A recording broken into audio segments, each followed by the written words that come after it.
ओम नारायणं नमस्कृत्य नरं चैव नरोत्तमं देवीं सरस्वतीं व्यासं पूजयमुदीरयितं वक्करोति भाषाणं पङ्कजं वैदेगिरिं यत्कृपार्थं तमहं वन्दे परमानन्दमाधवप्रियकल्पतरोर्गलितं फलं सुखं घातपुत्रवसंस्कृतं विगतभागवतं रसमादयं पूर्वरसिका भूभावुकाः ॐ व्यासं वसिष्ठनन्तारं शक्तिपूर्णकर्मषट् पराशरात्मनं पद्मस्वतातं तपोनिधिं ॐ व्यासाय विष्णुरूपाय व्यासरूपाय विष्णवे नमो वै ब्रह्मनिधये नमो नमः ॐ श्रीपरमात्मने नमः ॐ नमो भगवते वासुदेवाय दशमस्कन्ध अध्याय 87 वेदस्तुति चलती देखिए कौन कहू वेद भगवान को स्तुति कर सत इदम उत्थितम सत इति सत्य ननु तर्कहत्तम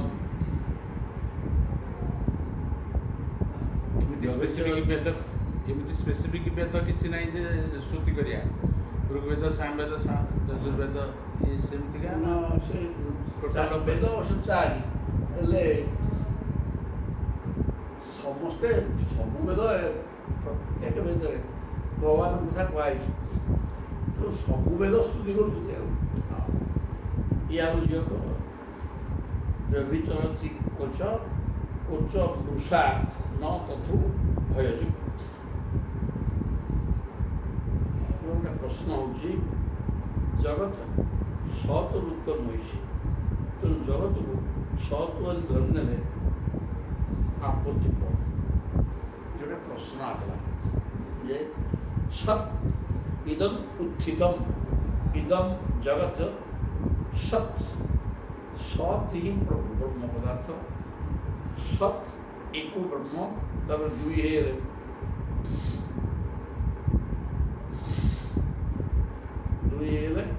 गोटे परमात्मा जोगमाया दुई पर संसार है जति है सत तो एक एक सब सृष्टि तो सी ही जगत को सृष्टि कर जगत की असत तर जगत सत की सत इदम उत्थितम माने वेद प्रश्न पूछते बर्तमान दृश्यमान समस्त जगत सत्रु ही बाहरी तेणु ता सत बोली कहिबारे असुविधा कौन सत इति चेत ननु तर्कहतम एपरी धरने सत धरने से होनी कहीं तर्क कला बेलू कारण असत प्रमाणित हो सत सी निर्दिष्ट स्थिति सदाबे कि संसारटा निर्दिष्ट स्थिति रोनी अनवर्त विकार युक्त हो विकृत अवस्था हो विनाश हो सत ता हम ना तेणु सत्रु बाहर ना निश्चित कथा तेज सी भी सत असत कहीं हो जदि ये प्रकार प्रश्न कराए तो तर्क कले बुझी हम ना जदि सत्रु बाहर तेरे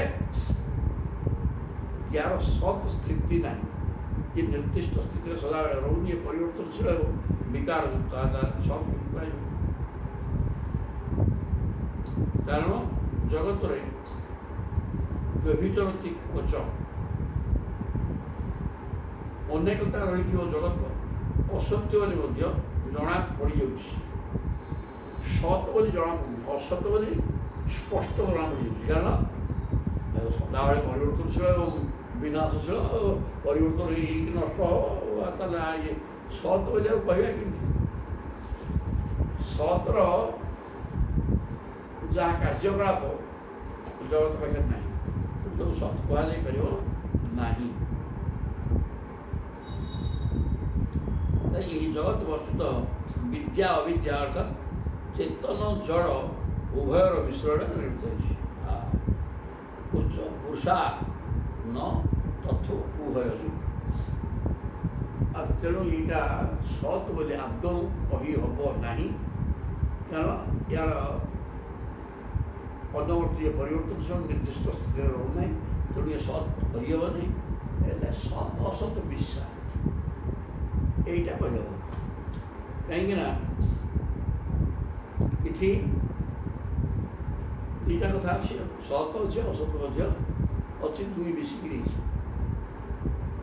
ଗୋଟେ ମାଇକ ବସ୍ତୁ, ପାଞ୍ଚ ଭୂତ ଏବଂ ତିନି ଗୁଣରେ ସମସ୍ତେ ତିଆରି ହେଇଛନ୍ତି ତେଣୁ ତା ଭିତରେ ସତ୍ ବସ୍ତୁ ଅଛନ୍ତି ଚୈତନ୍ୟ ଏ ପ୍ରକାର ହେଇକି ରହିଛି। ତେଣୁ ଜଗତଟା ସତ୍ କୁହାଯାଇପାରିବ ନାହିଁ। ଯଦିଓ ସତ୍ରୁ ଜଗତ ବାହାରିଛି କିନ୍ତୁ ଜଗତ ସତ୍ ନୁହେଁ। ସତ୍ର ଯେଉଁ ସ୍ଥିତି, ଯେଉଁ ଅବସ୍ଥାରେ ସେ ରହିବା କଥା ଜଗତ ସେଠି ରହୁନି। ତେଣୁ ଏହା ସତ୍ କୁହାଯାଇପାରିବ। ସତ୍ ଅସତ୍ ମିଶି ସୁନ୍ଦର କଥାଟି ଏଠି କହିଲେ। ତାପରେ ବ୍ୟବହୃତ ବିକଳ୍ପ ଇକ୍ଷିତୋନ୍ଧ ପରମ୍ପରୟା ଭ୍ରମୟତି ଭାରତୀ ते उर्वृत्ति भी उक्त जड़ानी।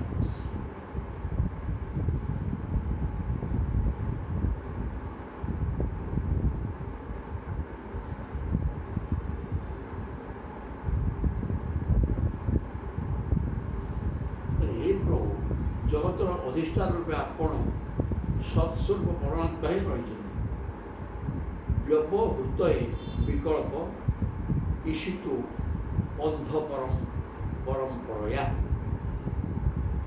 आपण होती सत् नित्य वस्तु अपरिवर्तित स्थिति सदाबले गोटे निर्दिष्ट स्थिति सदाबले रही माया जो कार्य अर्थात दृश्यमान जगत रही केवल व्यवहार दृष्टि स्वीकार कर दृश्यमान वस्तु गुड़ा सब माया।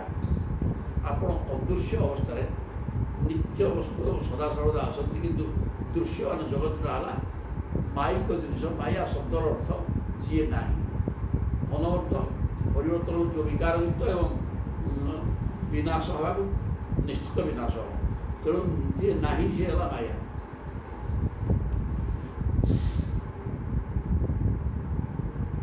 पुणी यही मान्यता अंध परंपरा रही परंपरा गढ़ी आस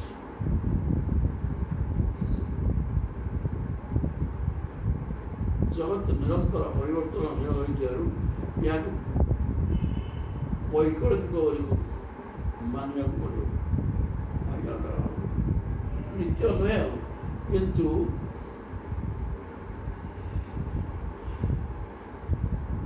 आमे देवगण हो आपणकर बाणी भ्रमयती भारती ब्राह्मीतु भारती भाषा गिरबाक बाणी सरस्वती ब्राह्मीतु भारती भाषा अमर पुष भारती बोले बाणी कथा भारती भ्रमयती भारती थे आपणकर बाणी आम बाणीर वास्तविक तात्पर्य जगतर सत्यता प्रतिपादन करे नहीं। भारती भ्रमयती च कारण वेदवाणी जगत सत बोली कुछ प्रतिपादन करना कर प्रश्न किसी ना हूँ ये सत बोली सीना बुझे हम तर्क कर गोटे युक्ति जे सत्रु सी उत्पन्न होता ठीक कथा जी सत्रु आस सत हम असत भी पारे असुविधा कौन सत पाखे तो माया अच्छे ना माया से माया शब्द खेल कारण सत प्रभु सत सी सत से असत फसत ना किसी कि माया जो जिनस सीटा असतटा कि सी गोटे स्थिति रही से सत हो जहाँफल पुणी स्थिति बदल असत हो तेणुक सब माया खेल एवं मायाटा तीन गुण साम्य अवस्था से सत हो सत सहित मिसी जापर तीन गुण विषमता थैले जगत सृष्टि हो जगतटा तीन गुण विषमता ही जगत सृष्टि हो सतर सतवर वैषम्य अवस्था तेणु सत पद किसी ना तीन गुण वैषम्य तीन गुण तो विनाश हो सृष्टि स्थिति विनाश ब्रह्मा विष्णु शिव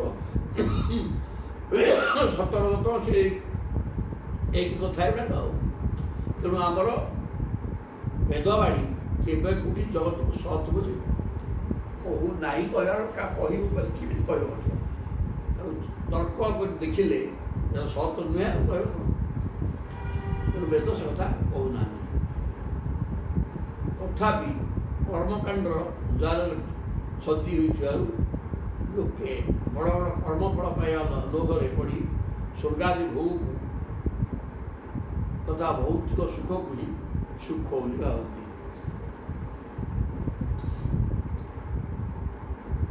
ଲୋକ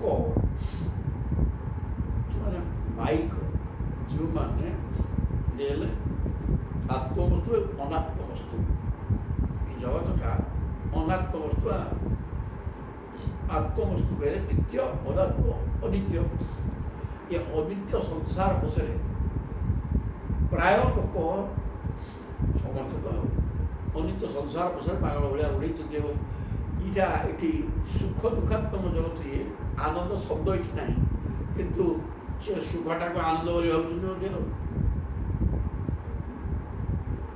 ଭ୍ରାନ୍ତିବଶତଃ ଦଉଡ଼ିକୁ ସାପ ବୋଲି ଭାବି ଦେଇଥିବା ଲୋକକୁ ଯେପରି ଦଉଡ଼ି ସାପ ପରି ଦେଖାଯାଏ ପୂର୍ବବୃତ୍ତି ବି ଉତ୍କର୍ଷ ଦଉଡ଼ିକି ଜଣେ ଦଉଡ଼ିଟାକୁ ସାପ ବୋଲିକି ଧରି ନେଇଗଲା ଦଉଡ଼ିଟା ପଡ଼ିଛି ସାପଟା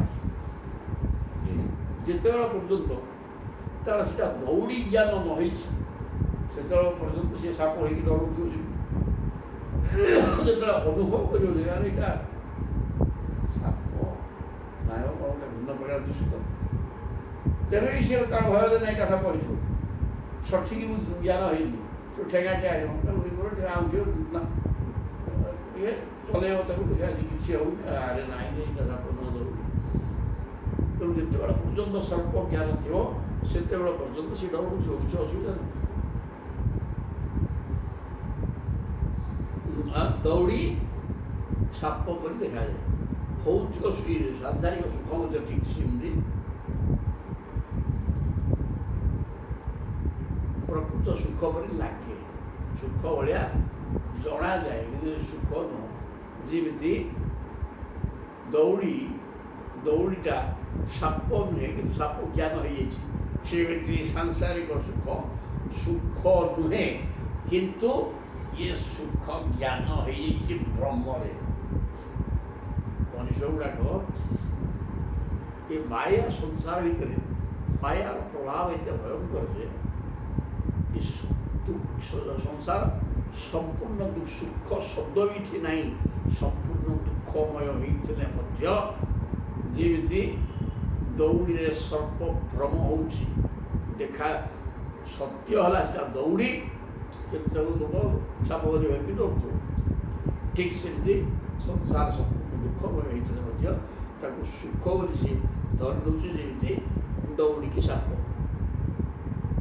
ମାନେ ଗୋଟେ ନାହିଁ ସାପ ନୁହେଁ ତେଣୁ ଇଏ ସୁଖ ନୁହେଁ କିନ୍ତୁ ସୁଖ ବୋଲି ପରିକଳ୍ପନା କରୁଛି ମଣିଷ କଳ୍ପନା ମାତ୍ର ସୁତରାଂ ଏ ଜଗତ କି ସୁନ୍ଦର ଉଦାହରଣ ଦେଇ କେମିତି ସବୁ ଲେଖା ହେଇଛି ପାଠରେ ଚମତ୍କାର ପରମାତ୍ମା ଠାରୁ ସୁତରାଂ ଜଗତ ନିଶ୍ଚିତ ଭାବରେ ବ୍ରହ୍ମ ପଦାର୍ଥ ସତ୍ୟରୁ ବାହାରିଛି ଭୁଲ ନାହିଁ ତେଣୁ ସତ୍ୟ ଉତ୍ପନ୍ନ ହୋଇଥିଲେ ମଧ୍ୟ ଏହା ନାମ ରୂପକୁ ନେଇକରି ନାମ ରୂପ ଧରିକିରି ରହିଥିବା ହେତୁ ସତ୍ୟ ନୁହେଁ କିନ୍ତୁ ये जो सृष्टि ହେଇଛି ସିଏ ସତ୍ୟରୁ ନାମ ରୂପକୁ ନେଇ 84 ଲକ୍ଷ ବିଭିନ୍ନ ଜୀବ ସୃଷ୍ଟି ହେଇଛନ୍ତି ଜାତିର ଜୀବ ଇଏ ସବୁ ଅସତ୍ୟ ଯେମିତି ଦଉଡ଼ିଟା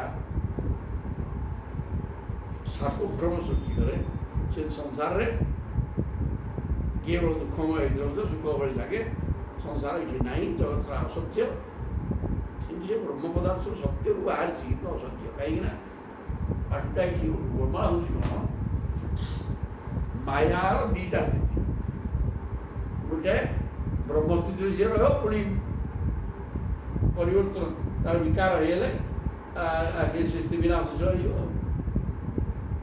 ତେଣୁ କରି ସବୁତକ ଗୋଳମାଳ ହେଉଛି। ନ ଯଦି ଯଦିଦ ମଗ୍ର ଆସ ନ ଭବିଷ୍ୟତ୍ ହତୁ নিধনাৎ অনুমিত মন্তরাত্মই বিভাতি মূষিকরসে অত উপমীয়তে দ্রবিণকারাক্তি বিকল্পপথি বিতথ মনো বিলাস মৃতমিত্য বয়ন্ত্যবুধা।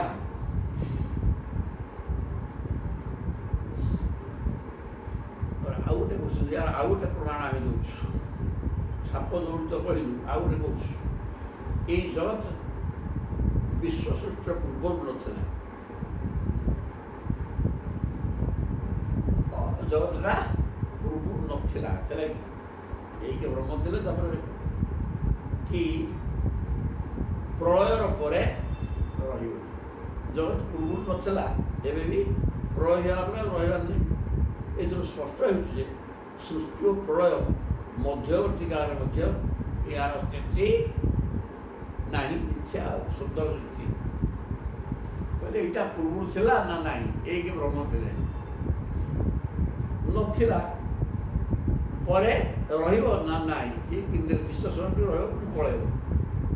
ଯିଏ ଆଗରୁ ନଥିଲା ପରେ ବି ନାହିଁ, ତେଣୁ ସେ ମଧ୍ୟବର୍ତ୍ତୀକାଳୀନ ଅବସ୍ଥାରେ ସେ ଥିଲେ ମଧ୍ୟ ନାହିଁ। ଯିଏ ନାହିଁ ସେ ତ ନାହିଁ, ଆଉ ଆସିବ ଅଛି କି ପୂର୍ବରୁ ନଥିଲା କି ପରେ ବି ରହୁନି। ଯଦି ମଝିରେ କିଛି ଦିନ ରହୁଛି, ଯେହେତୁ ସିଏ ନାହିଁ ଅବସ୍ଥାରେ ଅଛି, ତେଣୁ ମଝିରେ ରହିଲେ ମଧ୍ୟ ସିଏ ନାହିଁ। ସୁନ୍ଦର ଯୁକ୍ତି। ପୂର୍ବରୁ ତ ନଥିଲା, ପରେ ବି ରହୁନି। ଯଦି ମଧ୍ୟବର୍ତ୍ତୀକାଳୀନ ଅବସ୍ଥାରେ ସେ ରହୁଛି, ତାହେଲେ ସେ ନାହିଁ।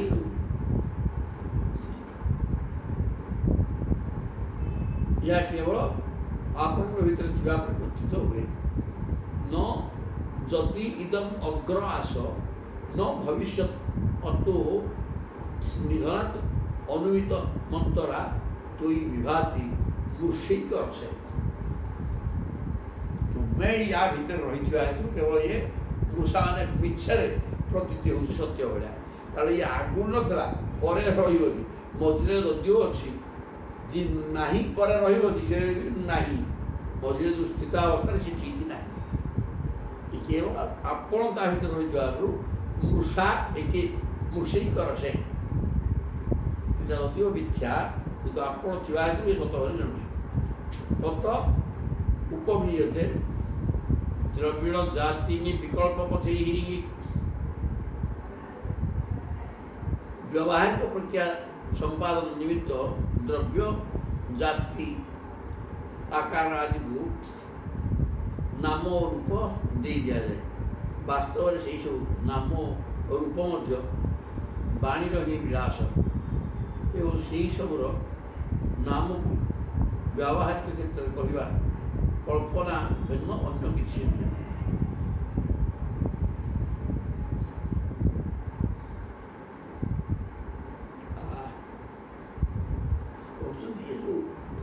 ଆଗରୁ ନଥିଲା, ପରେ ବି ରହୁନି, ଏ ଯେଉଁ ମଧ୍ୟବର୍ତ୍ତୀ ସମୟରେ ରହୁଛି, ସେ ଅନେକ ନାମ ଏବଂ ଅନେକ ନାମ ରୂପକୁ ନେଇକି ରହିଛି।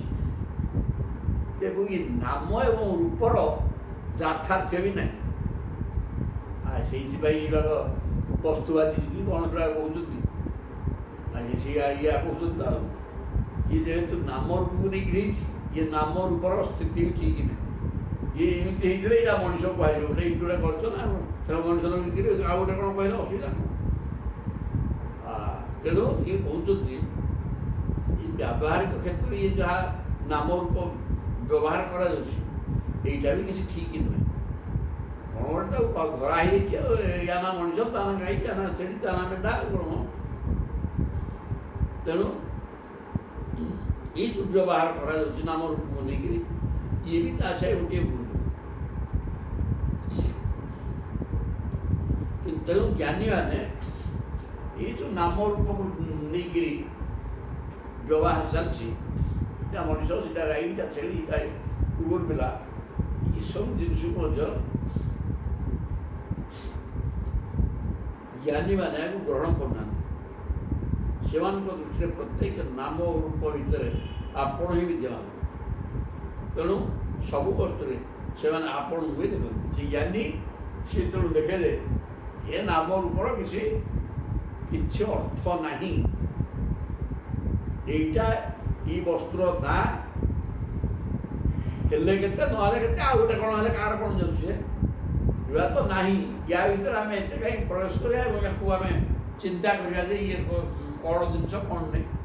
ତେଣୁ ଏ ନାମ ରୂପ ଜ୍ଞାନୀମାନେ ନାମ ରୂପକୁ ଗ୍ରହଣ କରୁନାହାନ୍ତି। ବ୍ୟାବହାରିକ ଏଇ ଯେଉଁ ଜ୍ଞାନ ଇଏ ମଧ୍ୟ ବେକାର, ଜ୍ଞାନୀ ତାକୁ ଗ୍ରହଣ କରୁନାହାନ୍ତି। କାରଣ ସେ ସବୁ ବସ୍ତୁ ଭିତରେ ଆପଣ ଥିବାର ଦେଖନ୍ତି। ଜ୍ଞାନୀମାନେ ଦେଖନ୍ତି ଯେ ବାସୁଦେବ ସର୍ବଂ ଖଳ୍ବିଦଂ ବ୍ରହ୍ମ, ସବୁ ବ୍ରହ୍ମମୟ, ସବୁ କୃଷ୍ଣମୟ, ଏଠି କିଛି ନାହିଁ। ଜ୍ଞାନୀମାନେ ଜାଗତିକ ବସ୍ତୁକୁ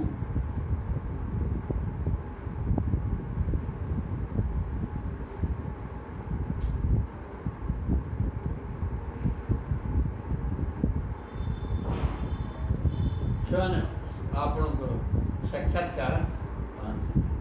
କିନ୍ତୁ ଯେଉଁମାନେ ଅଜ୍ଞାନୀମାନେ ସିଏ କ'ଣ କରନ୍ତି, ଏ ଜାଗତିକ ବସ୍ତୁକୁ ସତ୍ୟ ବୋଲିକିରି ଭାବନ୍ତି। ପ୍ରକୃତ ସତ୍ୟ ଜିନିଷଟା କ'ଣ ଜ୍ଞାନୀମାନେ ଜାଣୁଛନ୍ତି। ସେଇ ନାମ ରୂପକୁ ନେଇକିରି ବ୍ୟାବହାରିକ ଜଗତ ଏଇଟା ନାହିଁ, ୟା ଭିତରେ ଜଣେ ଥିବା ହେତୁ ସିଏ ଅଛି। ତେଣୁ ସିଏ ଜ୍ଞାନୀମାନେ ଯିଏ ଏଠି ଅଛି ତା କଥା ଚିନ୍ତା କରନ୍ତି, ନିତ୍ୟ ବସ୍ତୁ ପ୍ରଭୁଙ୍କ କଥା। କିନ୍ତୁ ଅଜ୍ଞାନୀମାନେ ଏ ଅନିତ୍ୟ ସଂସାରକୁ ଅଛି ବୋଲି ଚିନ୍ତା କରି ବ୍ରହ୍ମ ଚିନ୍ତନ କରୁନାହାନ୍ତି। ଏରା ପକ୍କା ପାଠ ବଢ଼ିଆ ହେଇଛି। ଯଦଜୟା ତ୍ୱଜାଙ୍ଗା ମନୁ ସହିତ ଗୁଣାଂଶ ଜୁଷନ୍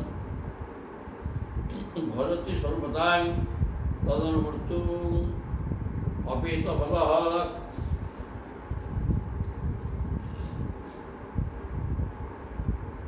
ତ୍ୱମୁତ ଜହାସି ତାଂ ଅହିରିବ ତୁଚ୍ଛମାତ୍ତ ଭଗୁ ମହର୍ଷି ମହୀୟସେ ଅଷ୍ଟଗୁଣିତେ ଅପରିମେୟ ଭବ। ଏହିପରି ଜୀବ ମାୟାରେ ପଡ଼ି ମାୟାକୁ ଏବଂ ଗୁଣମାନଙ୍କୁ ସତ୍ୟ ବୋଲି ଭାବେ। ଜ୍ଞାନୀମାନେ ଏବଂ ଅସତ୍ୟ ବୋଲି ଚିନ୍ତନ କରନ୍ତି। କେବଳ ପ୍ରଭୁ ଥିବା ହେତୁ ଇଏ ସତ୍ୟ ବୋଲି ପ୍ରତୀତି ହେଉଛି। ତେଣୁ ସିଏ ଦେଖନ୍ତି ଏ ସଂସାର କିଛି ନୁହେଁ, ପ୍ରଭୁ ହିଁ ଠିକ୍ କଥାକୁ ସେ ଚିନ୍ତା କରନ୍ତି। ଅଜ୍ଞାନୀମାନେ ତାକୁ ସଂସାରକୁ ଠିକ୍ କରି ଭାବନ୍ତି। ବ୍ରହ୍ମ ତାଙ୍କ ଠିକ୍ ଜ୍ଞାନ ନାହିଁ। ତେଣୁ ପରିଣାମରେ ସେ ନିଜେ ମାୟାରେ ଆବଦ୍ଧ ହେଇଯାନ୍ତି। କିନ୍ତୁ ମାଇକ ବସ୍ତୁ ଗୁଡ଼ାକ ସତ୍ୟ ବୋଲି ଚିନ୍ତା କରେ ମଣିଷ, ଯେଉଁଟା ନାହିଁ ଠିକ୍ ସେଟାକୁ ଅଛି ବୋଲି ଭାବେ, ଆଉ ତେଣୁ ସେ ମାୟାରେ ବାନ୍ଧି ହେଇଯାଏ। ପ୍ରକୃତରେ ଏଠି ବ୍ରହ୍ମ, ଏଇକୁ ବ୍ରହ୍ମ ବାସୁଦେବ ସର୍ବ, ସବୁ ଭିତରେ ବ୍ରହ୍ମ ସତ୍ତା ଅଛି, ବାସୁଦେବ ଅଛନ୍ତି। ତେଣୁ ସେ ଅଛି ବୋଲି ଲାଗୁଛି। ଅନେକ ଦ୍ରବ୍ୟ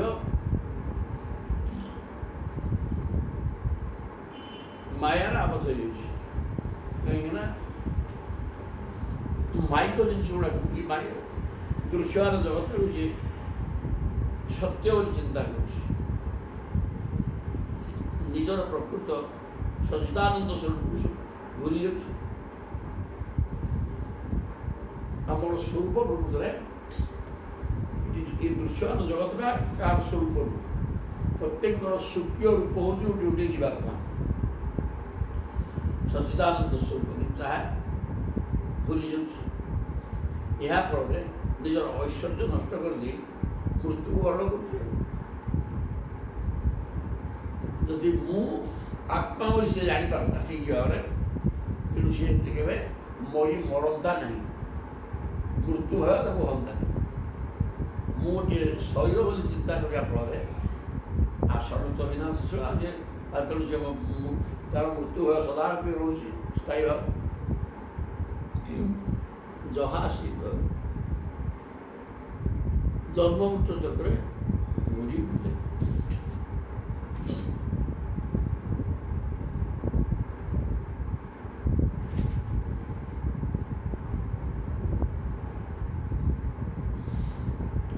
ମୁଁ ଶରୀର ବୋଲି ଚିନ୍ତା କରେ, ଶରୀରଟା ତ ମଲାଟା ନା, ଚିନ୍ତା କରୁଥିବା ସେ ମରୁଛି ଏବଂ ମଲା ପରେ ପୁଣି ଜନ୍ମ ହେଉଛି, ଜନ୍ମ ଚକ୍ରରେ ପଡ଼ୁଛି। କିନ୍ତୁ ଆପଣ ନିଜ ଐଶ୍ୱର୍ଯ୍ୟ ନିଜ ପାଖରେ ରଖନ୍ତି। ସାପ ଯେପରି ତାର କାତି ଛଡ଼େଇ ଦିଏ, ଆପଣ ସେପରି ମାୟାକୁ ଛାଡ଼ି ଦିଅନ୍ତି। ମାୟାଟା ଆପଣଙ୍କର ବା ବିରାଟ ଶକ୍ତି ହେଇଥିବ ମଧ୍ୟ। ସାପ କାତି ଛଡ଼େଇଲା ଭଳିଆ ସାପ କ'ଣ କରେ, କାତିଟା ତା ଶରୀର ଉପରେ ଗୋଟେ ଖୋଳ ଭଳିଆ ରହିଥିବ। ଶରୀର ତା ସହିତ ଗୋଟେ ସମ୍ପର୍କ ନାହିଁ କି ଶରୀର ପାଇଁ ସେ କିଛି କରେ ନାହିଁ। ତେଣୁ ସେ ଗୋଡ଼ଟା ତାକୁ ଛଡ଼େଇ ଦିଏ ପିଇକିରି ଆଉ। କିନ୍ତୁ ସାପର ଆକୃତି ଭଳିଆ ସେ ଦିଶେ।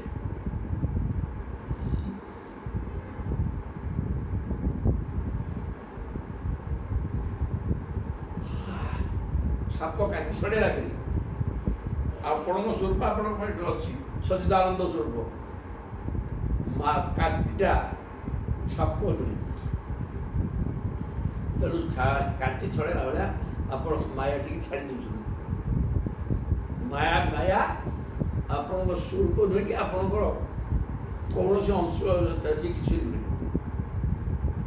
କାତିଟା ସାପର କ'ଣ କାମ କରୁଛି? କିଛି ନାହିଁ, ଗୋଟେ ଫୁଲଟେ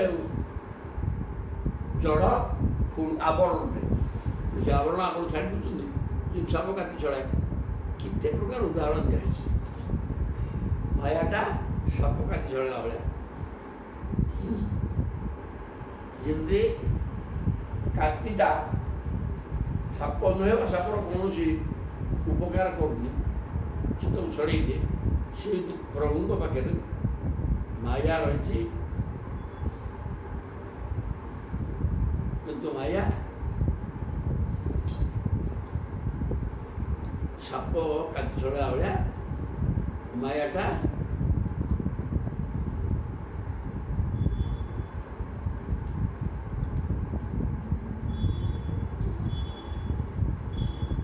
ଆପଣଙ୍କର ଅଂଶ ହୋଇଥିବାରୁ ଜୀବ ହେଉଛି ସଚିଦାନନ୍ଦ ସ୍ୱରୂପ।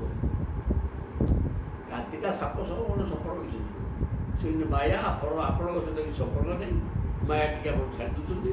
ତେଣୁ ତା ଦେହରେ କୌଣସି ବ୍ରହ୍ମସତ୍ତା ନାହିଁ କି ନିତ୍ୟତା ନାହିଁ।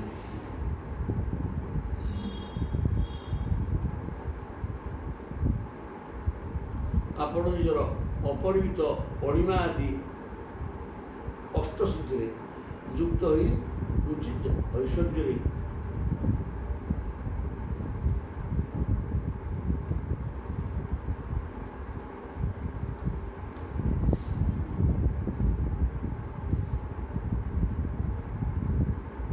ଆପଣ ଐଶ୍ୱର୍ଯ୍ୟ ଆପଣ ଭଗବାନ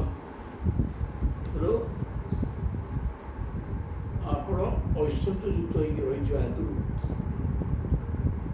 ଆପଣ ଅପରିବର୍ତ୍ତିତ ରହୁଛନ୍ତି ସଚ୍ଚିଦାନନ୍ଦ ସ୍ୱରୂପ। କିନ୍ତୁ ଅଳ୍ପ ହୋଇଥିବାରୁ ନିଜର ଐଶ୍ୱର୍ଯ୍ୟ ହରାଇଦିଏ। ମାୟାଟା କିନ୍ତୁ ଐଶ୍ୱର୍ଯ୍ୟଯୁକ୍ତ ନୁହେଁ। ଆପଣଙ୍କ ଐଶ୍ୱର୍ଯ୍ୟ ସେ ଆପଣଙ୍କ ପାଖରେ ରହିଯାଏ, ମାୟା ଅଲଗା ହେଇଯାଏ। ମାୟା ଆପଣଙ୍କ ଐଶ୍ୱର୍ଯ୍ୟକୁ ସ୍ପର୍ଶ କରିଥାଏ। ଆପଣ ନିଜର ମହିମାରେ ପ୍ରତିଷ୍ଠିତ ରହନ୍ତି।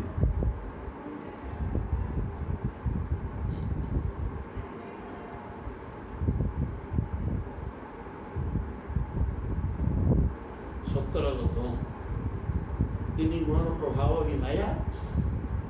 ତେଣୁ ମାୟାଟା ତା ପାଖରେ କିଛି ଐଶ୍ୱର୍ଯ୍ୟ ନାହିଁ। ପ୍ରଭୁଙ୍କ ପାଖରେ ସବୁ ରହିଛି। ଏଠି ସେ ମାୟାଟାକୁ ସାପର କାତି ଭଳିଆ ମାୟାଟାକୁ ପ୍ରଭୁ ବେଦମାନେ ସୃଷ୍ଟି କରି କହୁଛନ୍ତି। କାତିଟା ଯେମିତି ସାପ ପାଇଁ ସାପର ଶରୀର ବା ବଞ୍ଚିବା ଶରୀର ସୁସ୍ଥ ରହିବା ଇତ୍ୟାଦି କୌଣସି କାମରେ ସେ ଲାଗେନି, ଏଇଟା ବର୍ଜ୍ୟବସ୍ତୁ। ଠିକ୍ ସେମିତି ମାୟାଟା ପ୍ରଭୁଙ୍କ ପାଖରେ ଯେଉଁ ଅଛି ସେଇଟା ତାଙ୍କର ବର୍ଜ୍ୟବସ୍ତୁ।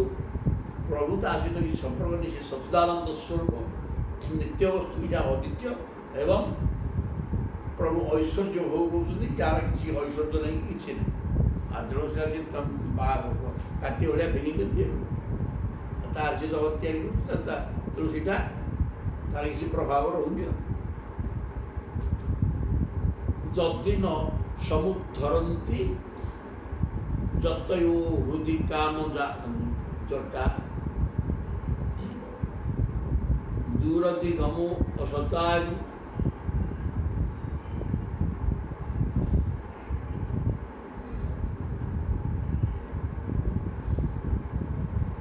ଦୂରଦିଗମଃ ଅସତାଂ ହୃଦି ନତୁ ଶ୍ରୁତକଣ୍ଠମଣି ଅସୁତୃପ ଯୋଗିନାଂ ଉଭୟତୁ ଅପି ଅସୁଖଂ ଭଗବନ୍ ନନପବତାନ୍ତ ଅନ୍ତକାଦ୍ ଦନ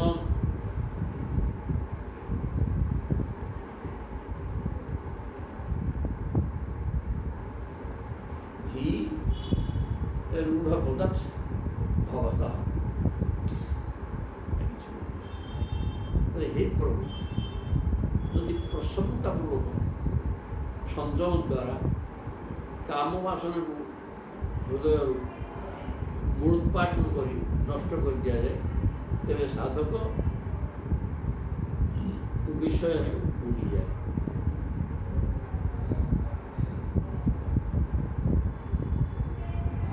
जदि समुद्धरन्ति जतयः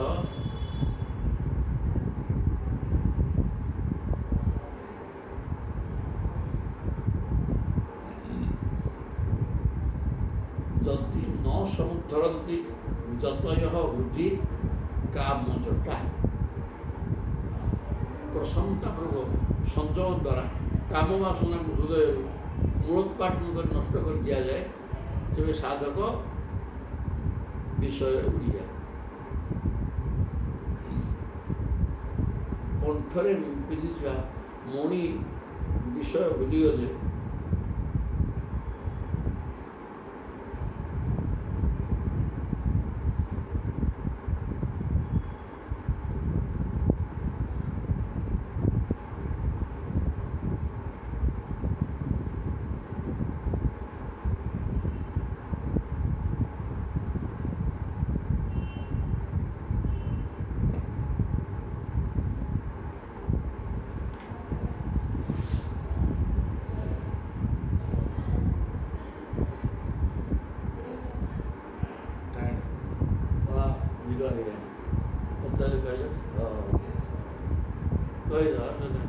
हे प्रभु, ताले प्रसन्नता मनुष्य बर्तमान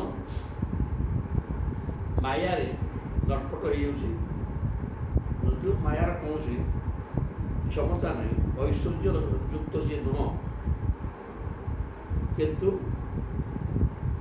ता दिहे ए प्रकार नित्य वस्तु नुहे, किंतु तार आकर्षण रही जहाँफल ता भर मनुष्य बुड़िकी रही जाए।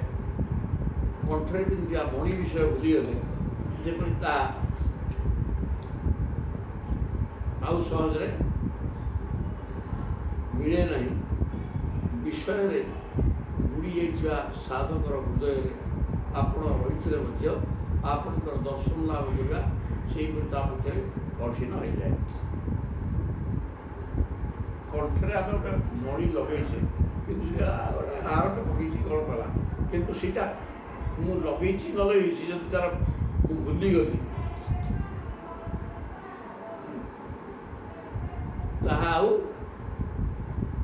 ଭୁଲିଗଲେ ଯାହା କଥା ସେ ଲାଗିଛି କିନ୍ତୁ ଲାଗିଛି କି ନାହିଁ ଅଛି କି ନାହିଁ ସେ ଜାଣିନି କିଛି ଜାଣିପାରୁନି।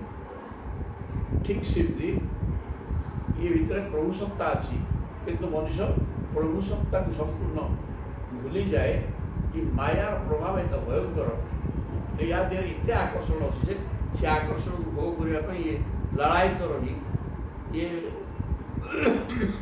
ତା ପଛରେ ଗୋଡ଼ାଇବା ଫଳରେ ୟା ପ୍ରକୃତ ସ୍ଥିତି ଇଏ ସଚିଦାନନ୍ଦମୟ ବ୍ରହ୍ମ ପଦାର୍ଥ ଜୀବାତ୍ମା ଇଏ ଶରୀର ନୁହେଁ, ଏ ସ୍ଥିତି ତାର ଭୁଲିଯାଏ। ଯଦିଓ କଣ୍ଠରେ ମାଳ ରହିଛି କି ନ ରହିଛି ସେ ଜ୍ଞାନ ଲାଗିଛି ଗୋଟେ ସଦାବେଳେ ଲାଗିଛି ସେଟା ଅଛି ନାହିଁ ସେ କଥା କି ଚିନ୍ତା କରିବ। ଠିକ୍ ସେମିତି ଇଏ ଭିତରେ ମୂଲ୍ୟବାନ ହାର ଭଳିଆ ପ୍ରଭୁ ସଚିଦାନନ୍ଦ ନିତ୍ୟ ବସ୍ତୁ ଆନନ୍ଦମୟ ବସ୍ତୁ ବିଦ୍ୟମାନ କରୁଥିଲେ ମଧ୍ୟ ଏ ମାୟାର ଯେଉଁ ହଟଚମଟ ବିଦ୍ୟା ଆକର୍ଷଣ ରହିଛି ସେ ମାୟାର ଆକର୍ଷଣ ଦ୍ୱାରା ଅଜ୍ଞାନୀମାନେ ମୋହଗ୍ରସ୍ତ ହୋଇଯାଇକରି ବେକରେ ପିନ୍ଧୁଥିବା ହାରକୁ ଭୁଲିଗଲା ଭଳିଆ ଏ ଭିତରେ ଥିବା ମୂଲ୍ୟବାନ ଆତ୍ମାକୁ ଭୁଲି ଯାଆନ୍ତି। ପକ୍କା ବିଗୁଡ଼ା କିଛି ହୁଏନି। ଭୁଲିଯିବା ଫଳରେ କ'ଣ ହୁଏ?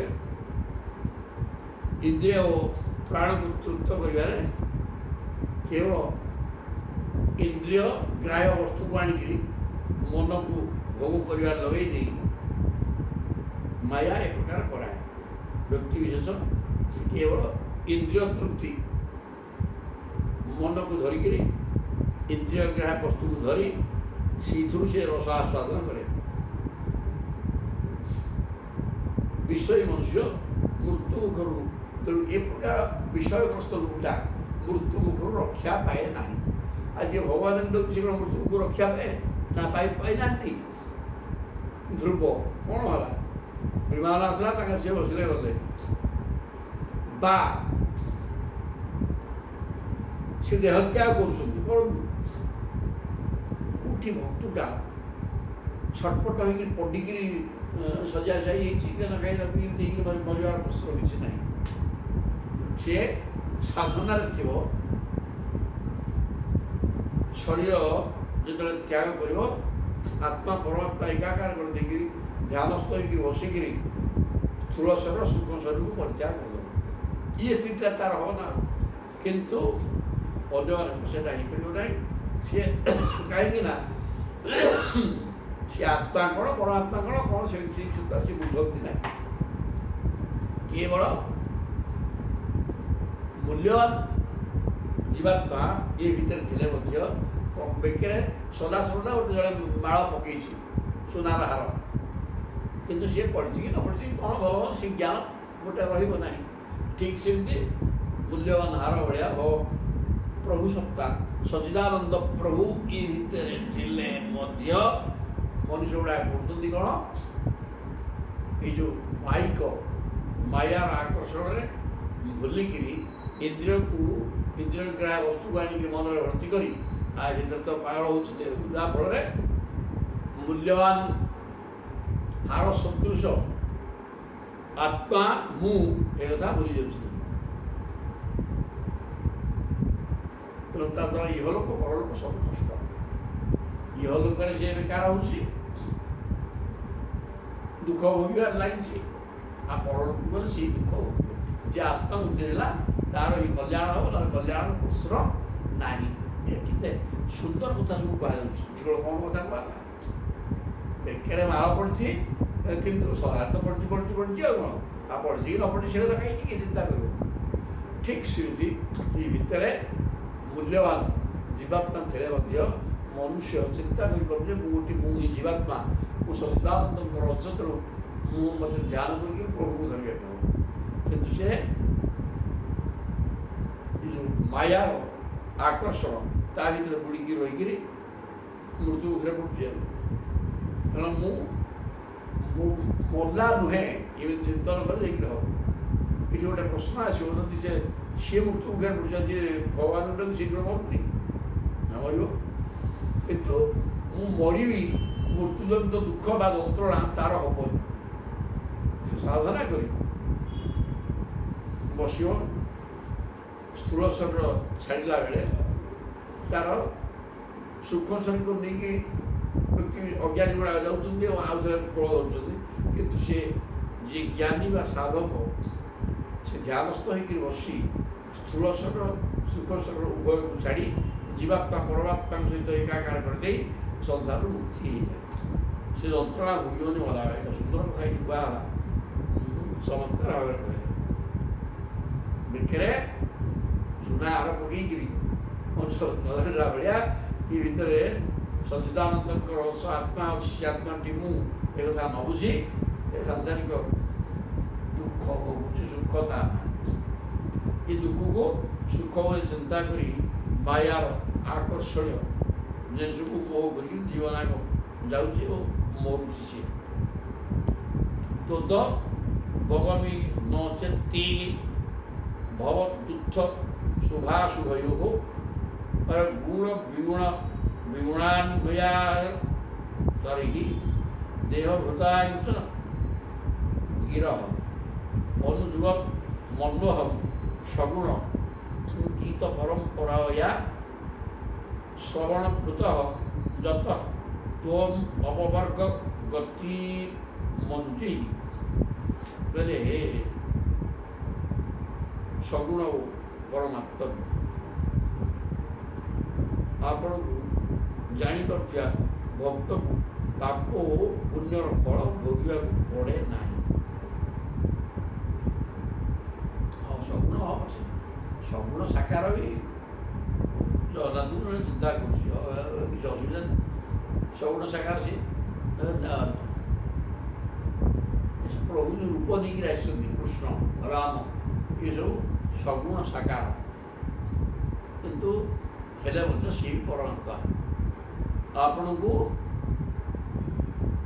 ଚିନ୍ତନ କରୁଥିବା ଭକ୍ତ ପାପ ପୁଣ୍ୟ ଫଳ ଭୋଗିବାକୁ ପଡ଼େ ନାହିଁ। ସେ ବିଧି ନିଷେଧ ନିରୂପଣ କରୁଥିବା ଶାସ୍ତ୍ରୋକ୍ତ ନିୟମର ଊର୍ଦ୍ଧ୍ୱକୁ ଚାଲି ଯାଇଥାଏ। ତା ପାଇଁ ବିଧି ନିଷେଧ କିଛି ଦରକାର ନାହିଁ। ଏମିତି କ'ଣ ସେମିତି କ'ଣ ସିଏ ସଦାସର୍ବଦା ତାର ବିଧି କ'ଣ ନିଷେଧ କ'ଣ? ଗୋଟାକୁ ଧୋଇଲେ ହେବ, ସେ ଏମିତି ବାହାରୁ ବୁଲିକିରି ଆସିଲୁ ଦିଅଁରେ ପଶେନି। ତାର ଦିଅଁ କ'ଣ ଘର କରିଛି, ଏଇ ଶରୀରଟାକୁ ଦିଅଁ ଘର କରିଦେଇଛି ଏବଂ ତା ଭିତରେ ସେ ଅନବରତ ବ୍ରହ୍ମ ଚିନ୍ତନରେ ପ୍ରଭୁ ସତ୍ତା ଅନୁଭବ କରିବାର ରହିଛି। ଚାଲୁଛି ବୁଲୁଛି ସବୁ କରୁଛି, ଓମ୍ ନମୋ ଭଗବତେ ବାସୁଦେବାୟ କରି ଭଗବାନ କୃଷ୍ଣଙ୍କୁ ଭିତରେ ଦେଖିବା ବ୍ୟବସ୍ଥା କରି ଚାଲିଛି। ତା ସାଙ୍ଗେ କଥା ନେଇ ବାତ ନେଇ ଚୁପଚାପ ସେ ଚାଲିଛି ଏବଂ ତା କଥା ଅନବରତ ନିଜ ମନ୍ଦିର ଭିତରେ ମନକୁ କୃଷ୍ଣମୟ କରିକି ରଖିଛି। ସରିଗଲା କାମ। ଆସିଏ ଗୋଡ଼ ଧୋଇବ କ'ଣ, ହାତ ଧୋଇବ କ'ଣ, ଗାଧେଇବ କ'ଣ, ଗାଧରେ ଯୋଉ ଉଠିକି ସେ ପ୍ରଭୁ ଚିନ୍ତନ କରୁଛି। ତେଣୁ ଏଥିରେ ତ ଅସୁବିଧା କିଛି ନାହିଁ।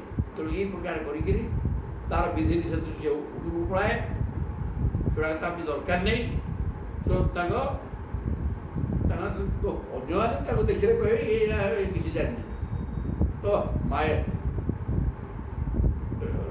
କଲିକତା ଚଣ୍ଡୀଙ୍କ ପାଖରେ କାଳୀ, ଏଇଟା ବାମାକ୍ଷେପା ଅସାଧାରଣ ଭକ୍ତ। ମାଙ୍କ ସହିତ ସେ କଥାବାର୍ତ୍ତା ବି ହୁଅନ୍ତି। ସେ ବସିକି ସିଠି ହଗି ଦିଅନ୍ତି। ସେ ସବୁ ମନ୍ଦିର ଅପରିଷ୍କାର ହଉଛି ତ ବିଦା କେନ୍ଦ୍ର। ଯାହାଫଳରେ ମା ପ୍ରସାଦ ଆଉ ପାଇଲେ ନାହିଁ। ଏବଂ ସ୍ୱପ୍ନାଦେଶ କଲେ ଯେ ବଡ଼ ପଣ୍ଡାକୁ ମୁଁ ଖାଉନି ଏବେ କେତେ 8 ଦିନ ହେଲା। କେମିତି ପ୍ରସାଦ କ'ଣ ହେଲା, ନିବା କ'ଣ ପ୍ରସାଦ ଦିଆ ହେଉନି, ପିଠା କ'ଣ ହେଉଛି, ବେଗ ଆସିକି ନା ନାହିଁ ଶକ୍ତ ହେଉଛି। ନାଇଁ ମୋ ଭକ୍ତ ମୋ ପାଖରେ ନାହିଁ, ଯାହାଫଳରେ ଆସିକି ତ ଖାଇବାକୁ ପାଉନି, ମୁଁ କ'ଣ ଖାଇବି? ନା ସେଠି ଦେହ ହଉଥିଲା କହୁଥିଲା, ନା ହଗିଲେ ମଧ୍ୟ କିଛି ଅସୁବିଧା ନାହିଁ। ତେଣୁ ଏଇ ଯେଉଁ ପାଠ ସେଠି ବିଧି ନିଷେଧ ଦରକାର ନାହିଁ। କାରଣ ଆମେ ଶରୀରଟାକୁ ମନ୍ଦିର କରିଦେଇକି ଯଦି ମନ ଭଗବାନ ଧର୍ମୀ ହେଲା ଏବଂ ଅନବରତ ତାଙ୍କର ନାମ ଏବଂ ରୂପ ସଗୁଣ ହୁଅନ୍ତୁ, ସଗୁଣ ସାକାର ରୂପ ଏବଂ ନାମ ଚିନ୍ତନରେ ସଦାବେଳେ ରହିଲା, ତାର ବିଧି ନିଷେଧ ଦରକାର ନାହିଁ। ଅନ୍ୟ ଦେହଧାରୀମାନେ ବେଦବାଣୀକୁ ସ୍ୱୀକାର କରୁଥିବା ବେଳେ ସେ ପ୍ରଭୁଙ୍କୁ ଭିତରେ ନେଇଗଲେଣି ସେ ସେଗୁଡ଼ାକ କିଛି ମାନେ ନାହିଁ। କାରଣ ଆପଣଙ୍କର ବାସ୍ତବିକ ସ୍ୱରୂପକୁ ଅର୍ଥାତ୍ ଆପଣଙ୍କୁ ସେ ପାଇସାରିଥାଏ। ମନ ତ ନାମର ବଦଳିକି ଉଠୁଛି ଆଉ। ତେଣୁ ଆପଣଙ୍କୁ ପାଇବା ହିଁ ହେଉଛି ଶାସ୍ତ୍ରର ଚରମ ସିଦ୍ଧାନ୍ତ। ଏଠି କିଛି ଜ୍ଞାନ ବୁଦ୍ଧି ଦରକାର ନାହିଁ କି ଏତେ ପଢ଼ିବା ଆବଶ୍ୟକ ନାହିଁ। ଗୋଟେ ପାଠ ଦରକାର, ପ୍ରଭୁ ହିଁ ମୋର ପ୍ରାପ୍ୟ, ଆଉ କିଛି ଦରକାର ନାହିଁ। ଯେତିକି ବୁଝି ଯଦି ଅନବରତ ପ୍ରଭୁଙ୍କର ନାମ ଏବଂ ରୂପ ଚିନ୍ତନରେ ରହି ମନଟା କୃଷ୍ଣମୟ କରିଦେଇ ପାରିଲ, ସବୁ ତ ମିଳିଗଲା। ସେଇ ଗୋଟାକ ତ ପାଇବା ପାଇଁ କୁହାଯାଇଛି ସଦାବେଳେ, ଆଉ କ'ଣଟେ କୁହାଉଛି? ତାକୁ ବିଭିନ୍ନ ପ୍ରକାର ଯୁକ୍ତିତର୍କ ଦେଖେଇକି ଉପସ୍ଥାପନ କରାହେଇଛି, କିନ୍ତୁ ଗୋଟିଏ କାମ ହେଲା ଏଇଆ ଯେ ମନକୁ ସଦାସର୍ବଦା କୃଷ୍ଣମୟ କରିକି ରଖ। ତାଙ୍କର ଓମ୍ ନମୋ ଭଗବତେ ବାସୁଦେବାୟ ମନ୍ତ୍ର ଜପ କଲେ ଦୁଇଟା ନାମ ଆଉ ରୂପ, ଏ ନାଁ କହିଲେ ଗୋଟେ କୃଷ୍ଣଙ୍କ ରୂପ ଆସିବ। ୟାକୁ ଧରିକିରି ବସ, ତା ତୋର ବିଧି ନିଷେଧ ଭଲ ମନ୍ଦ ନଗାଇ ଦେଲେ ହେବ, ତାହେଲେ ତମେ ସବୁ ଚାଲିବ। ପ୍ରତ୍ୟେକ ଯୁଗରେ ଗୀତ ପରମ୍ପରାକୁ ଶାସ୍ତ୍ରର ଚରମ ସିଦ୍ଧାନ୍ତ ପରମ୍ପରାକୁ ଧରି ଭକ୍ତମାନେ ଆପଣଙ୍କର ଗୁଣ ଓ ଦୋଷ ଗାନ କରନ୍ତି। ତାହା ଶ୍ରବଣ କରନ୍ତି, ଗୀତ ଭଜନ ଚିତ୍ତାକର୍ଷକ ହୁଏ, ତାକୁ ମଧ୍ୟ ଶୁଣନ୍ତି। ତାହା ଶ୍ରବଣ କରି ଭକ୍ତଙ୍କର ତଦାକାର ବୃତ୍ତି ହେଇଯାଏ, ତାଙ୍କୁ ଆପଣ ମୋକ୍ଷ ଗତି ପ୍ରଦାନ କରନ୍ତି। ହେଲା ଭଜନଟିଏ ଶୁଣିଲେ ଯେଉଁଗୁଡ଼ାକ ସେ ବେକାର ଭଜନ ଅଛି, ଅନେକ ଦଣ୍ଡ କାଠ ସେଥିରେ କିଛି ହୃଦୟ ଉପରେ ପ୍ରଭାବ ପକାଇ ପାରିବ, କିନ୍ତୁ ଏ ପ୍ରକାର ବି ଭଜନ ଅଛି ଯେଉଁଟା ଭୁଜ ତଳେ ମୋତେ ରଖ ମହାବାହୁ। ଏ ଯେଉଁ କଥା ଏ ବଳେ ପ୍ରଭୁଙ୍କର ମହାବାହୁ ଏବଂ ଆକାର ଆଖି ଆଗରେ ନାଟ କରିବ, ଏ ପ୍ରଭୁ ମୋତେ ଆପଣ ଶରଣ ଦିଅ, କାନ୍ଦି ପକାଇବ ଲୋକ। ଏ ପ୍ରକାର ଭାବନା ଭିତରେ ଯଦି ବୁଡ଼ିକି ରହିଲା ଭଜନ କରିକିରି କାମଟି କରୁଛନ୍ତି, ଜଣେ ଭିତରେ ପ୍ରଭୁ ଅଛନ୍ତି କିନ୍ତୁ ଜାଣିପାରୁନି, ମୁଁ ଜୀବାତ୍ମା ବା ବ୍ରହ୍ମସତ୍ତା କଥା ବୁଝିପାରୁନି। ସେ ବୁଝିପାରୁନି ତା ବାଟରେ ସେ ରହିଛି ଏବଂ ସଂସାର ସର୍ବସ୍ୱ ହେଇଯାଇଛି ଏବଂ ମୁଁ ମଲାଟା ସଡ଼ଟେ ମୁଁ ବୋଲି ଭାବୁଛି। କିନ୍ତୁ ଯିଏ ବୁଝି ସାରିଲାଣି ଯିଏ ଭିତରେ ହିଁ ପ୍ରଭୁ ଅଛନ୍ତି ଏବଂ ତାଙ୍କର ସଗୁଣ ସାକାର ମୂର୍ତ୍ତି ନାମ ଏବଂ ରୂପ ଚିନ୍ତନରେ ରହିଛି, ଆଉ ସେ ଭଜନ ଗୁଡ଼ାକ ମଧ୍ୟ ସେ ତାଙ୍କର ନାମ ରୂପ, ତେଣୁ ତାକୁ ସେ ଶ୍ରବଣ କରି ତା ଭିତରେ ମଜି ଯାଉଛି। ତେଣୁ ଏହି ପ୍ରକାର ଲୋକ ଯିଏ ସମ୍ପୂର୍ଣ୍ଣ ଭାବରେ ବୁଝିସାରିଛି ଯେ ମୁଁ ହେଉଛି ଜୀବାତ୍ମା ଏବଂ ସଚ୍ଚିଦାନନ୍ଦଙ୍କର ଅଂଶ, ମୋତେ ମୁକ୍ତି ହେବା ଏକମାତ୍ର କର୍ତ୍ତବ୍ୟ ମୋର ଏଠି, ଅନ୍ୟ କୌଣସି କାମ ନାହିଁ କରିକି ଭଗବାନଙ୍କୁ ଧରି ସାରିଲେଣି, ତାର ମୁକ୍ତିରେ କୌଣସି ଅସୁବିଧା ନାହିଁ। ସୁନ୍ଦର କଥା। ବିପତୟ ଏ ମୋତେ ନ ଯଜୁଃ ଅନ୍ତ ମନନ୍ତ ଦୟା ତ୍ୱଙ୍ଗପି ତଦନ୍ତରାଣ୍ଡ ନିଚୟା ନନୁ ସାବରାଣା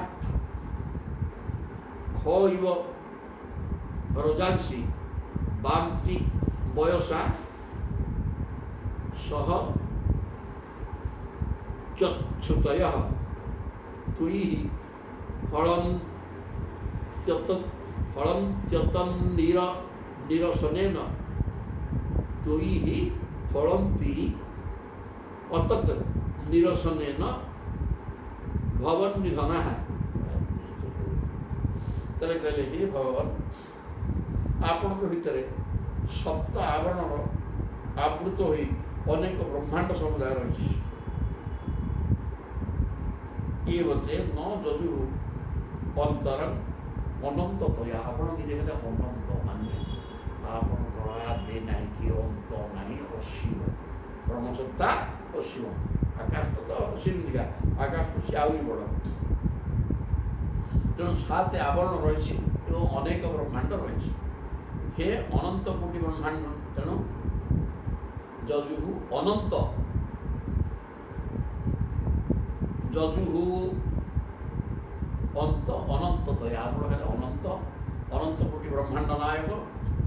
ଧୂଳିକଣା ଯେପରି ଆକାଶରେ ବୁଲେ ସେହିପରି ବ୍ରହ୍ମାଣ୍ଡ ସମୁଦାୟ ଆପଣଙ୍କ ଶରୀରରେ ବୁଲୁଛି। ମାନେ କହିବାର ତାତ୍ପର୍ଯ୍ୟ ଆପଣ ହେଲେ କ'ଣ ବିଶ୍ୱରୂପ। ବିଶ୍ୱରୂପ ମାନେ କ'ଣ? ସମଗ୍ର ବିଶ୍ୱଟା ଆପଣଙ୍କ ରୂପ। ତେଣୁ ଅନେକ ଧୂଳି ଗୁଡ଼ାକ ଯେମିତି ଆକାଶରେ ବାୟୁମଣ୍ଡଳ ଏଇଠି ବୁଲୁଛି, ସେମିତି ଆପଣଙ୍କ ଶରୀରରେ ଅନେକ ବ୍ରହ୍ମାଣ୍ଡ ଏମିତି ବୁଲୁଛି। ଖଇବ ରଜାଂଶୀ ବାନ୍ତି। ଖ ମାନେ ଆକାଶରେ ଧୂଳିକଣା ବୁଲିଲା ଭଳିଆ ବୟସା ସହ ଯତ୍ଶ୍ରୁତୟ। ଆପଣ ହେଉଛନ୍ତି ଅନନ୍ତ ଅସୀମ। କେତେ ବଡ଼ ଆଶ୍ଚର୍ଯ୍ୟ କଥା ନୁହେଁ ଯେ ସ୍ୱୟଂ ଆପଣ ମଧ୍ୟ ଆପଣଙ୍କର ଆଦି ଓ ଅନ୍ତ ବର୍ଣ୍ଣନା କରିପାରନ୍ତି ନାହିଁ। ସ୍ୱୟଂ ହିଁ ଫଳନ୍ତି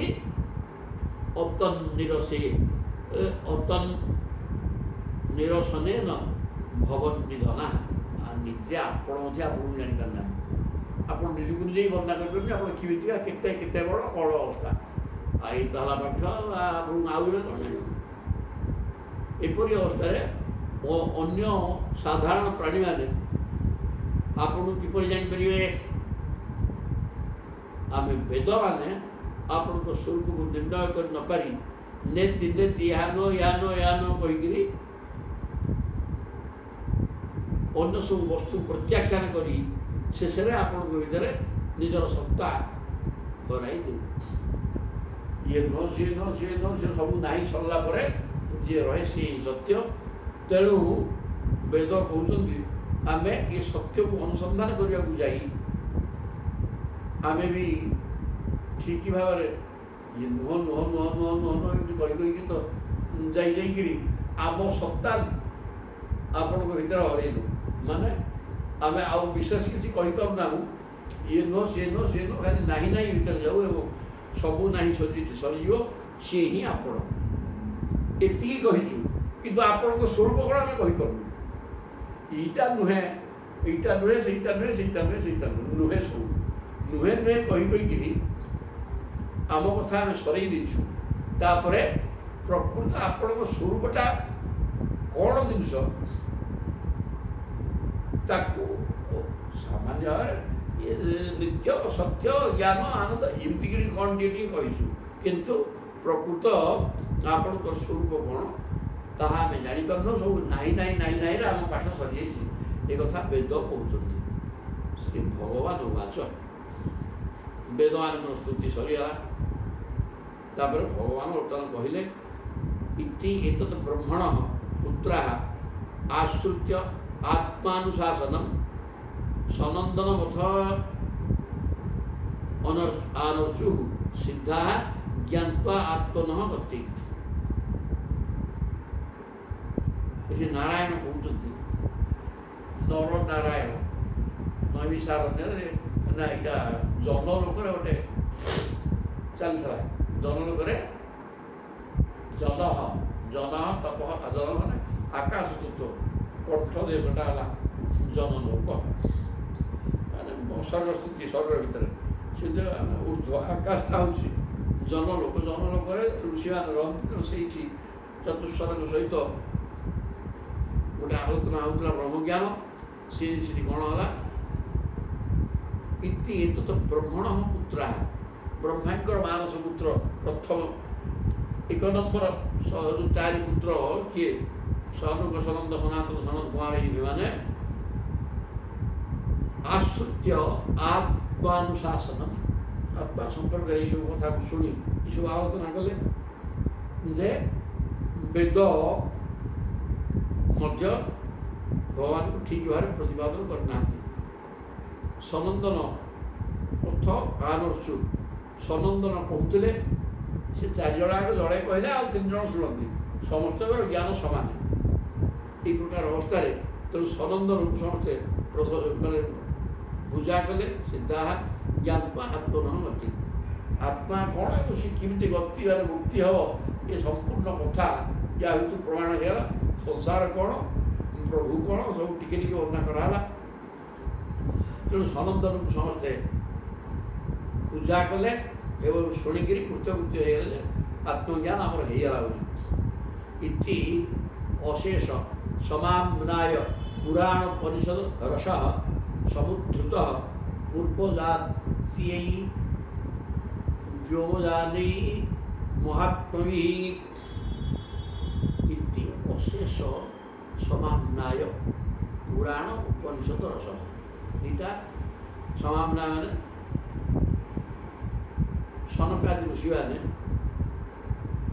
सृष्टिर आरंभ में उत्पन्न होते तेणु से समस्त पूर्वज जी जी पूर्वज अनेक पूर्वज अच्छा सर्वश्रेष्ठ सब पूर्वज है सनक सर्व सी आकाशगामी महात्मा मैंने यहपरी भाव समस्त वेद पुराण उपनिषद सार संग्रह कर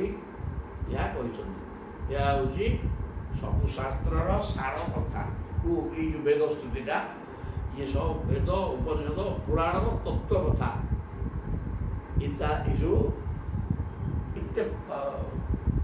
खाली ब्रह्म संतुलित ज्ञान सबुर सार वेद वेदांत उपनिषद सबुर सार पुराण सबुर सार कथा ये कहुई समुद्रुत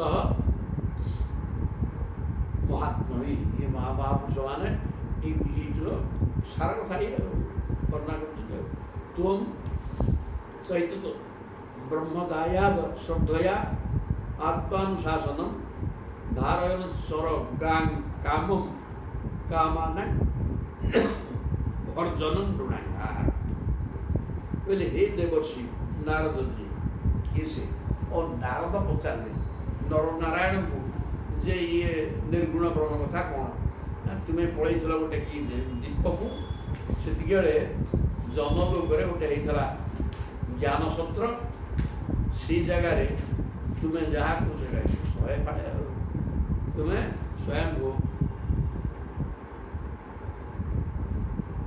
श्वेतद्वीप को तुम्हें चली जाता तुम्हें जापार नल और सी जहाँ से आलोचना होता मुझे शुण बोली कहीकि नारद को कहते तापर बर्तमान कहले तुम सहित तो ब्रह्मदायाद सत्यदेव है ब्रह्मांडर मानसपुत्र श्रद्धया आत्मानुशासनम किमिति आत्मा कौन जिनस एवं पाइबा यहाँ तो श्रद्धार सहित मुझे शुणिल धार चर गान तेणु ये जिनसटा को धरिनी हृदय अर्थात छाड़नी कितु ये धरिकी रखा जिनस सहज जिनस ये धरिकी रह तेणु या हृदय धरी नि धरी नहीं कौन हो भगवान भी धरी हो ठीक बुझीगले ये तो है पक्का सब समय मैंने या जबरदस्त संसार हटिज जी ज्ञान ये कगला यहाँ पक्का ब्रह्म ज्ञान एवं जुक्तितर्क दि लिखाई कौन से असुविधा नहीं तेणु या हृदय धरिकी रख भूल जुआड़े कर पृथ्वी सारा गाग काम कामान भर्जनम भूलिले काम कामना बासना सब भाजी भजा हो